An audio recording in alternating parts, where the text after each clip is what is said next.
মোবাইলের সাউন্ড কিভাবে আপনারা বাড়িয়ে নেবেন। মোবাইলে কিন্তু সেটিংসটা দেওয়া আছে, আপনি আপনার ইচ্ছা মতো সাউন্ড বাড়িয়ে নিতে পারবেন। অধিকাংশ লোকে কিন্তু জানে না ফুল এইচডিতে আপনারা গান শুনতে পারবেন, ভালো কোয়ালিটিতে আপনারা কথা বলতে পারবেন। প্রথমে মোবাইলে থাকা সেটিংস অপশনটা আপনারা খুঁজে বের করে ওপেন করবেন, তারপর এখান থেকে স্ক্রল করে আপনারা একটু নিচে আসবেন।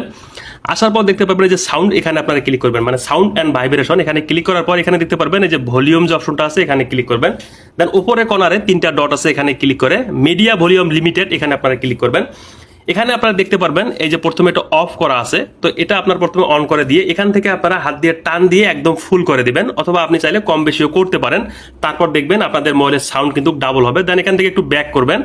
ব্যাক করার পর একটু নিচে আপনারা দেখতে পারবেন এই যে একটা অপশন দেওয়া আছে, এখানে এই যে সাউন্ড কোয়ালিটি অ্যান্ড ইফেক্টস, এখানে আপনারা ক্লিক করে প্রথম যে অপশনটা আছে এই অপশনটা আপনারা এখান থেকে অন করে দিবেন। এই যে দেখুন অপশনটা অন করে দিবেন, তাহলে আপনাদের সাউন্ড কোয়ালিটি আরো বেটার হবে। ভিডিওটাকে সেভ করে রাখতে পারেন, যে কোনো সময় আপনাদের উপকারে